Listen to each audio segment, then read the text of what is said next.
এখন তো সবার মাথায় ঈদের ছুটির প্ল্যান ঘুরছে, তাই না? কিন্তু আমরা আজকে এমন একটা স্ট্র্যাটেজি নিয়ে কথা বলবো, যা এই ঈদকে কাজে লাগিয়েই আপনাদের আগামী ৩ মাসের সেলস পাইপলাইন একদম মজবুত করে দেবে। চলুন তাহলে শুরু করা যাক। দেখুন, ঈদকে নিয়ে না ২ ধরনের মাইন্ডসেট কাজ করে। একদিকে আছে অ্যাভারেজ এজেন্ট, আর একদিকে চ্যাম্পিয়ন এজেন্ট। অ্যাভারেজ এজেন্টরা ভাবেন, যাক ছুটি পাওয়া গেল, একটু আরাম করা যাবে। তাদের কথা হলো ঈদের পর দেখা হবে। কিন্তু একজন চ্যাম্পিয়ন এজেন্ট কি ভাবেন জানেন? তিনি ভাবেন, এই তো সুযোগ, এটাই আমার বীজ বপনের মৌসুম। আর এই বীজ বপন করাটাই কিন্তু চ্যাম্পিয়নদের আসল সিক্রেট। তারা জানে যখন সবাই ছুটিতে রিল্যাক্স করছে, ঠিক সেই সময়টাই হলো আসল কাজ করার সময়। মানে মে, জুন, জুলাই মাসের ব্যবসার ভিতটা শক্ত করার সময়। ভবিষ্যতের সাফল্যের জন্য এর চেয়ে ভালো সুযোগ আর হয় না। তো প্রশ্ন হলো, এই ঈদের সময়টা এত স্পেশাল কেন? কেন এটাকে আমরা বলছি বছরের সেরা নেটওয়ার্কিংয়ের গোল্ডেন উইন্ডো? চলুন বিষয়টা একটু ভেঙে আলোচনা করা যাক।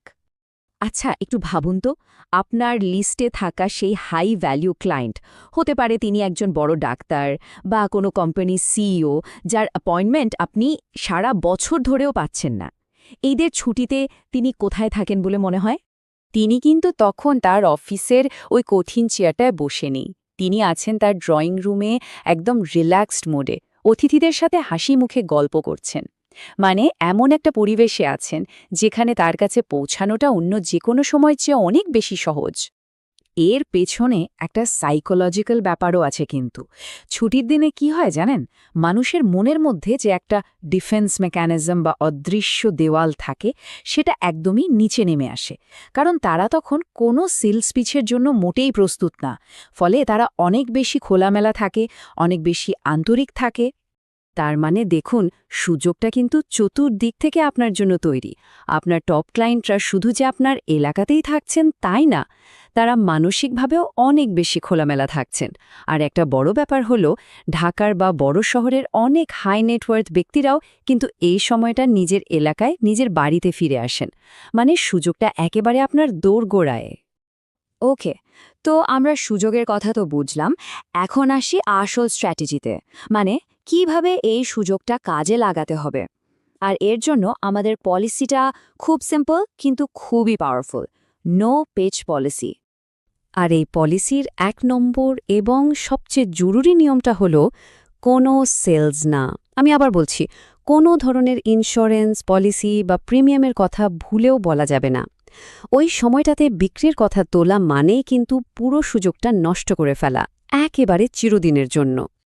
তাহলে সেলস না করলে কি করতে হবে?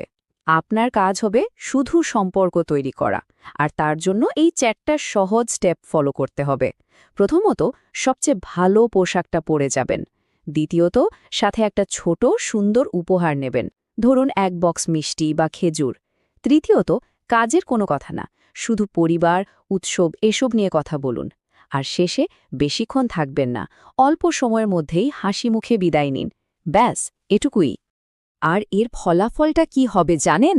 এটা আপনার ক্লায়েন্টের মনে আপনার জন্য একটা অসাধারণ ধারণা তৈরি করবে। তিনি মনে মনে ভাববেন, বাহ, এই মানুষটা তো শুধু টাকার পেছনে ছোটে না, উনি জেনুইনলি আমার সাথে ঈদ উদযাপন করতে এসেছেন, আমাকে সম্মান করেন। আর একবার যদি আপনি এই বিশ্বাসটা অর্জন করে ফেলতে পারেন, লেনদেনের ঊর্ধ্বে উঠে সম্পর্কটাকে গুরুত্ব দিতে পারেন, তাহলেই কিন্তু আপনি তার শতভাগ আস্থাভাজন হয়ে গেলেন। তো বীজ তো বপন করা হলো, এবার ফসল তোলার পালা, তাই না? চলুন দেখি ঈদের পরে এই উষ্ণ সম্পর্কগুলো কিভাবে আমাদের জন্য হাই ভ্যালু মিটিংয়ে পরিণত হয়। ঈদের ছুটি শেষ হওয়ার কয়েকদিন পর আপনি তাকে ফোন দেবেন, আর স্ক্রিপ্টটা হতে পারে এরকম কিছু। যেহেতু ঈদের ছুটি শেষ এবং আমরা সবাই কাজে ফিরেছি, আমি আগামী মঙ্গলবার আপনার অফিসে ১৫ মিনিটের জন্য আসতে চাই। আপনার ফিনান্সিয়াল পোর্টফোলিও নিয়ে একটি গুরুত্বপূর্ণ আপডেট ছিল। আর বিশ্বাস করুন, যেহেতু আপনি ঈদের দিন কোনো সেলসের প্রেশার দেননি, তিনি আপনার এই অনুরোধটা ফেলতে পারবেন না। বরং দেখা করার জন্য তিনি অনেক বেশি আগ্রহী থাকবেন। একবার শুধু কল্পনা করুন, ছুটির পর যখন অন্য এজেন্টরা ভাবছে কোথা থেকে শুরু করব, তখন আপনার ক্যালেন্ডারে অলরেডি ১০ থেকে ১৫টা হাই ভ্যালু মিটিং বুক করা আছে। মানে আপনার সেলস পাইপলাইন ঈদের পর প্রথম দিন থেকেই থাকবে কানায় কানায় পূর্ণ। তো এই অসাধারণ সুযোগটা কাজে লাগানোর জন্য এখনই আমাদের একটা অ্যাকশন প্ল্যান দরকার, তাই না? চলুন দেখে নেওয়া যাক ৩টা স্টেপ যা আপনাকে আজ থেকেই প্রস্তুতি নিতে সাহায্য করবে। একদম সিম্পল ৩টা কাজ। প্রথমত, আপনার টপ 20 জন প্রসপেক্ট আর বর্তমান ক্লায়েন্টসদের একটা লিস্ট বানিয়ে ফেলুন। দ্বিতীয়ত, ঈদের দ্বিতীয় ও তৃতীয় দিন আপনি কার কার বাসায় যাবেন তার একটা রুটম্যাপ করে নিন। আর সব শেষে, যারা দূরে আছেন বা যাদের বাসায় যাওয়া সম্ভব না, তাদের জন্য একটা পার্সোনালাইজড মেসেজ ড্রাফট করুন। মনে রাখবেন, কোনো ফরওয়ার্ড করা ঈদ মুবারক মেসেজ কিন্তু চলবে না। তাহলে এখন সিদ্ধান্তটা তামামান আপনার। এই ঈদটা কি শুধুই একটা লম্বা ছুটি হিসেবে কাটাবেন, নাকি এটাকে কাজে লাগিয়ে আগামী ৩ মাসের ব্যবসার ভিতটা তৈরি করে নেবেন?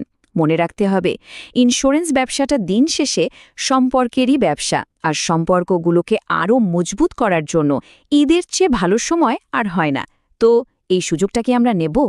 সবাইকে ঈদের অগ্রিম শুভেচ্ছা। Happy prospecting.